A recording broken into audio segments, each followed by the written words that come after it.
Welcome back to Health in Today's Woman. Tonight we're discussing vaccines. In our first two segments, we had initially discussed about the vaccines and what we're vaccinating against. In our second segment, we began to understand a little bit about why some people choose not to vaccinate. In this segment, I want to look a little bit more at when you do vaccinate, what are some of the risks that can be associated with vaccines? And we're very lucky to have our panel rejoin us. And Kathy, I want to kind of start a little bit with you, and that is the whole idea of autism. I know that Nicole brought that up as one of the things that's really highlighted in the internet, is this whole idea of autism.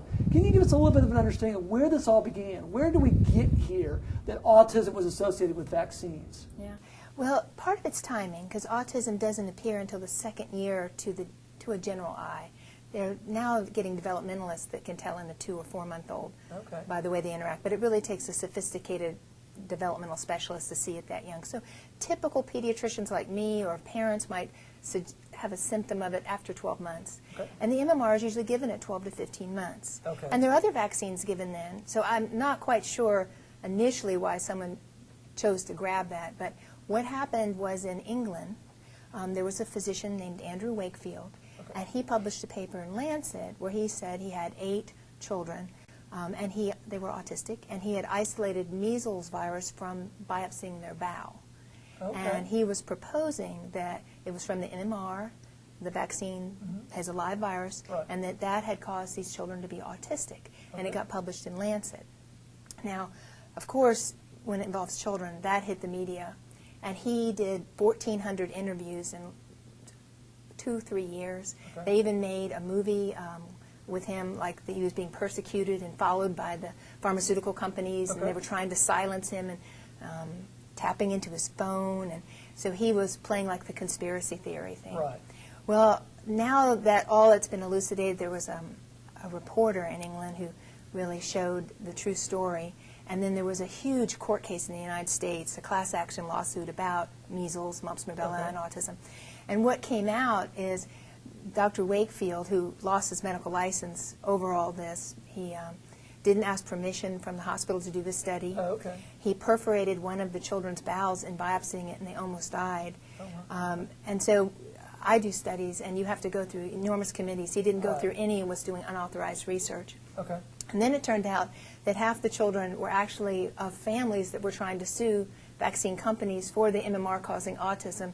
And he had used them to isolate their bowel, and that he had received $1 million from the attorney in order to do the research to show that autism was caused by MMR. Interesting. But it still lit a fire. It went all across England, and they had not seen a case of measles since the early 60s when the vaccine first came out.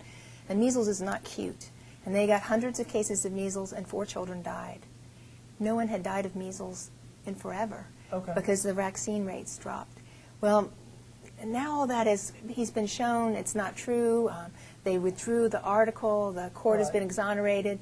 But he moved to the United States, and he doesn't have a license, but he works, I think, down in Texas with some physicians in the United States who do have licenses. But he's very charismatic and a beautiful voice, and you know, it's difficult. Because I think a lot of people have wondered, you know, as I know Nicole mentioned when we first opened the last segment, that autism was part of this. And it's interesting to know where all this comes from, because it's got to come from somewhere. We don't just start with this. This is a progression. And I think it's interesting that where did this research come from? And sometimes with research, that's what we tend to find.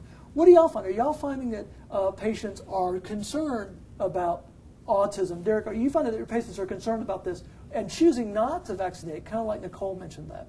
Yes, I'm finding that the patients who choose not to vaccinate, they're very concerned about autism, about mercury being in the vaccines, which still they worry about their kids' developmental health.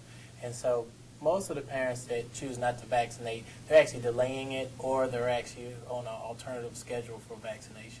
But the main reason what they're worried about is just mainly autism.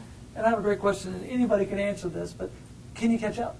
Yes, you can always catch up. Because that's an interesting thing, and I don't know that a lot of people realize that, because, you know, Nicole may decide later on, I want my child to be a little bit older, but you can catch up on these vaccines, because I think that is very important. One of the other things I kind of want to mention to y'all and kind of have somebody comment on is thimerosal. I know that, you know, with some of the new vaccines that have come up, there's a big issue about thimerosal, and I'm not sure I understand it. Well, what exactly are we talking about when we talk about thimerosal? Okay. Go ahead. It was a preservative, and it was our very best preservative because most of our vaccines were multi-dose vials, meaning like 10 doses in a vial, and you have to keep going in and out of the vial. So you have to put something in it that you can't contaminate it and then give people germs. And it was a preservative. Now, as we got to single-dose vials, or if it's a live virus vaccine, it's not needed. You don't put preservatives in living things. Okay. And then in a single-dose vial, you're only going to enter it once. Okay. So as we do better and better, we decided to remove preservatives, wouldn't that be nice, and do all individual dose vials. That was done in 2001 with the exception of influenza because you have to do 100 million people every year with a new vaccine, and you can't do 100 million single dose vials and vaccinate the whole country. Now we need to say about the mercury, it's ethyl mercury, which is completely water soluble compared to methyl mercury. And ethyl alcohol is what we drink, and methyl alcohol will poison you. Right. And I know it's mercury, but it's not mercury. And then the amount is a dot. And so even if it was the worst poison in the world, like cyanide, it's a pinhead. There's no data that it ever caused any problem.